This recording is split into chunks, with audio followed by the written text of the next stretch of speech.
خواتین و حضرات السلام علیکم ورحمۃ اللہ وبرکاتہ. امید ہے کہ آپ خیریت سے ہوں گے. آپ دیکھ رہے ہیں سفیر ٹی وی کا اسپیشل پروگرام حج، احکام اور فلسفہ. میں ہوں آپ کا میزبان علی حسن اور ہمارے ساتھ ہمارے حج کے ماہر موجود ہیں سیدنا علی رضا رضوی صاحب قبلہ. آئیے ہم ان سے بات چیت کرتے ہیں. قبلہ السلام علیکم.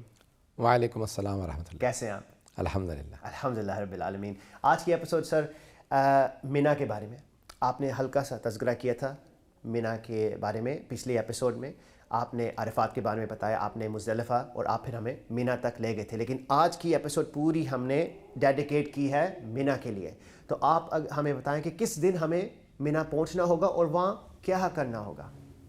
بسم اللہ الرحمن الرحیم. میدان مینا جو مکے سے متصل ہے جی، اور جب آپ میدان عرفات سے مشعر آئیں تو مشعر کے بعد مینا آتا ہے. ٹھیک. مینا میں تینوں شیاطین جو جمرات جنہیں کہا جاتا ہے عربی میں. اچھا، سب کو ملا کر جمرات کہا جاتا ہے، شیطانوں کو. ہاں ٹھیک. تو جمرہ عقبہ یعنی بڑا شیطان، وسطیٰ، درمیانہ، چھوٹا. اور یہ سائز کے مطابق کہتے ہیں یا کوئی ریپرزنٹیشن ہے کسی قسم کی؟ اچھا، جو سب سے چھوٹا شیطان ہے اب تو سب تبدیل ہو گئے. تینوں شیاطین کا ایک ہی بہت بڑا انہوں نے بنا دیا ہے، کہہ لیں کہ ستون، یا کہہ لیں بہت بڑی دیوار بنا دی ہے. ٹھیک. لیکن تاریخی لحاظ سے دیکھا جائے تو پہلے جو ہے وہ ایک پلر ہوتا تھا. جو سب سے موٹا پلر تھا، قد میں چھوٹا تھا، وہ تھا چھوٹا شیطان. اچھا. پھر درمیانہ شیطان، اور جو بڑا تھا وہ بہت پتلا تھا، اس کو مارنا مشکل ہوتا تھا. اچھا. تو اب تو تینوں بہت بڑی بڑی دیواریں بنا دی گئی ہیں. تو تینوں شیطان جو ہے مینا میں ہیں. ٹھیک. مینا کی واجبات میں بتا دوں، وہاں رمی یہ جو شیطانوں کو کنکریاں ماری جاتی ہیں، 7 کنکریاں، جی ٹھیک. اسے رمی کہا جاتا ہے عربی میں. ٹھیک. یہ مینا میں ہے. اور پھر قربانی مینا میں کی جاتی ہے. جی. تیسرے جو ہے وہیں پہ حلق یا تقصیر کی جاتی ہے. ٹھیک. مردوں کے لیے پہلے حج میں اپنے سر کے بال منڈوانا، سب کے سب پہلے حج میں. سارے. اچھا. اور خواتین کے لیے جو ہے وہ تقصیر کرنا، کیونکہ خواتین کے لیے سر کو مونڈنا حرام ہے. یہ سب کچھ مینا میں ہے. اور پھر مینا ہی میں 2 راتیں گزارنا. اچھا. جب 10 ذی الحج گزر جاتا ہے تو 11ویں اور 12ویں ذی الحج کی رات مینا میں، یا مغرب سے نصف شب تک، آدھی رات تک، یا آدھی رات سے فجر تک، طلوع آفتاب تک مینا میں رہنا، سونا، آرام کرنا، یہ واجب ہے. ٹھیک ہے. اور پھر دن میں تینوں شیطانوں کو کنکریاں مارنا. ٹھیک ہے. یہ کل واجبات ہیں مینا کی، اچھی خاصی واجبات ہیں. اب میں ان کی سب کی الگ الگ تفصیل بتاؤں گا. جی پلیز پلیز. تو پہلا واجب ہے، جب آپ 10 ذی الحج کو پہنچیں گے، آپ مشعر سے نکلیں گے، طلوع آفتاب کے فوراً بعد سارے اللہ اکبر اور سب کہتے ہوئے آئیں گے بڑے شیطان کے پاس. ٹھیک. تو آپ جب مشعر سے نکلیں گے تو مینا کے اینڈ پہ، مکے کے پاس بڑا شیطان ہے. ٹھیک. وہاں پہ آپ آ کر کے بڑے شیطان کو 7 کنکریاں ماریں گے، نیت کر کے کہ رمی جمرات کرتا ہوں یا جمرہ عقبہ، بڑے شیطان کو کنکریاں مارتا ہوں حج تمتع کے لیے، برائے حجت الاسلام واجب قربتاً اللہ. اور پھر آپ نے بڑے شیطان کو 7 کنکریاں مارنی ہیں. ٹھیک. آپ نے 1 2 3 4 کنکریاں ماری اور ایک آپ سے مس ہو گئی. اچھا. تو پھر آپ اس کے بعد جو ماریں گے وہ 5ویں ہوگی.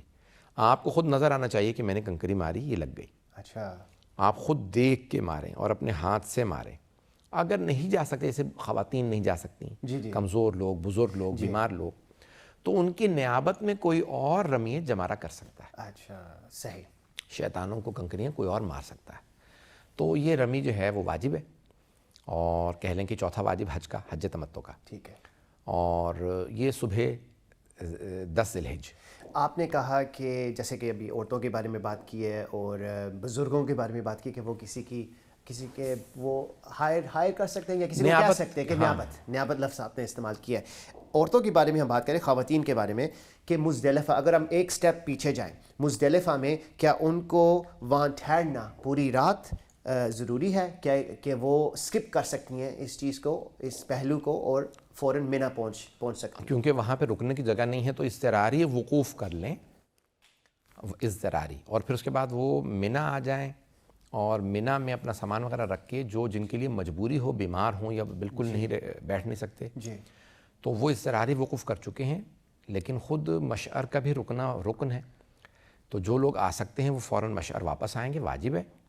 اور پھر فجر سے لے کے، کیونکہ بسیں اتارتی ہیں منی میں جا کے، جب وہ رک گئیں تو آپ نے اسی بس میں بیٹھے ہوئے، جب وہ رکی ہوئی ہے بس، آپ نے وقوف مشعر کی نیت کر لی. اچھا. کہ میں مشعر میں وقوف کرتا ہوں، اور پھر یہ اس طرح ہے وقوف. اور پھر جب آپ کو بس جا کے اتارے گی منی میں تو وہاں سے چل کے اپنا سامان رکھ کے خیموں میں واپس آ جائیں. بہت شکریہ قبلہ. ایک اور ہے سوال آپ کے لیے. اگر کنکریاں، جیسے آپ نے ابھی کہا کہ ہمیں چاہیے بڑے شیطان چھوٹے شیطان کو پھینکنے کے لیے، اگر ہم سے کنکریاں لوز ہو گئی، مس ہو گئی، غائب ہو گئی، اب پھر کیا کریں؟ کنکریوں کے لیے سب سے اہم بات یاد رکھنے کے لیے یہ ہے کہ استعمال شدہ کنکری کو دوبارہ استعمال نہیں کیا جا سکتا. اچھا، یہ نہیں مجھے پتا تھا. ٹھیک. تو آپ کوشش یہ کریں گے کہ آپ دوبارہ کنکریاں جمع کر لیں اور مینا ہی سے جمع کر لیں، لیکن استعمال شدہ کنکری استعمال نہیں کر سکتے بس.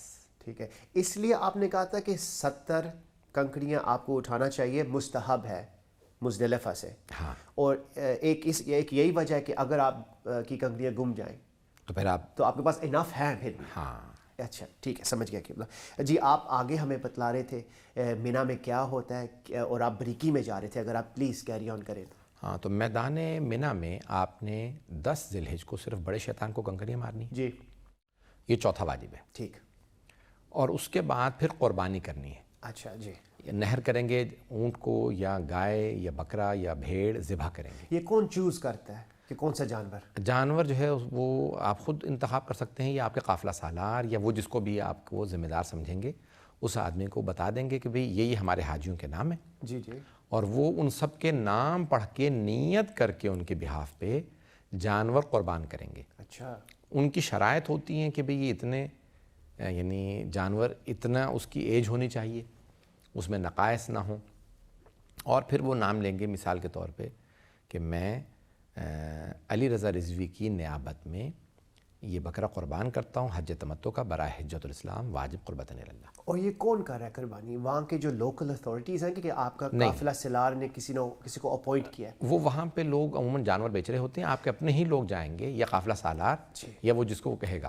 ٹھیک. وہ لوگ جائیں گے اور وہ ایک ایک آدمی کا لسٹ ان کے پاس ہوتی ہے. وہ فون کر کے موبائل سے بتا دیتے ہیں کہ میں نے ان لوگوں کی قربانی جو ہے وہ ادا کر دی ہے. یہ لوگ جب آپ نے قربانی دے دی، قربانی ہو گئی آپ کی طرف سے، تو یہ بیسیکلی 5واں واجب ہے قربانی. اس کے فوراً بعد 6واں واجب آ جاتا ہے، اور وہ ہے مردوں کے لیے حلق اور خواتین کے لیے تقصیر.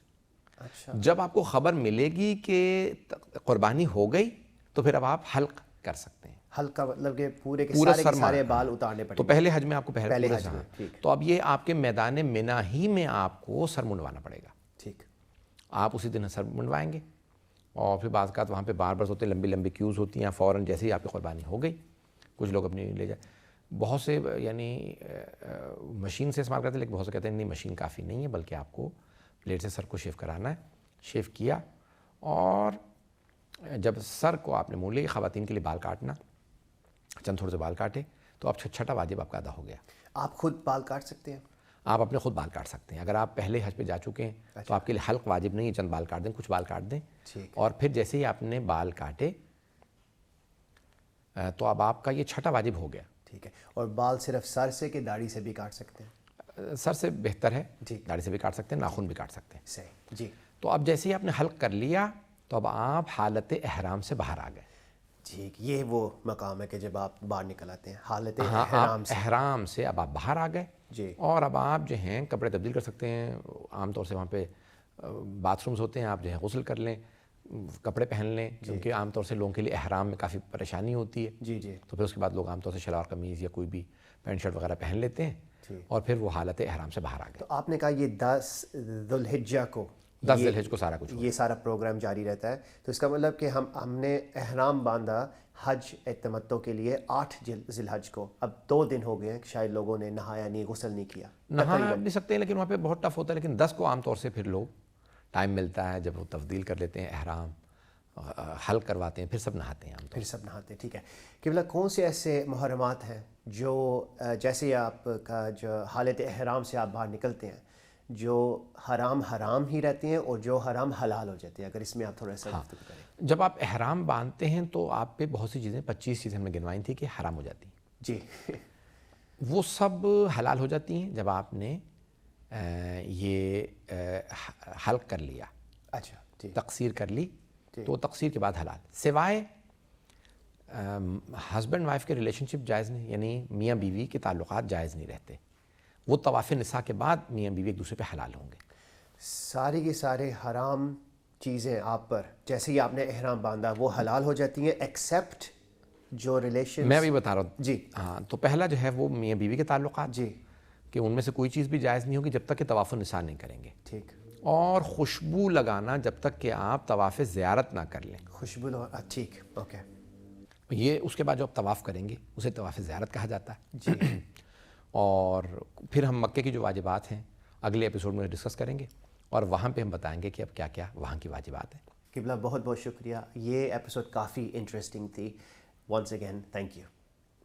خواتین و حضرات, ہماری اب ایپیسوڈ یہاں ختم ہو رہی ہے, سیریز ہماری باقی ہے, برقرار ہے. انشاءاللہ آپ کو ہم اگلی ایپیسوڈ میں ملاقات کرتے ہیں, تب تک اپنا خیال رکھیں. خدا حافظ.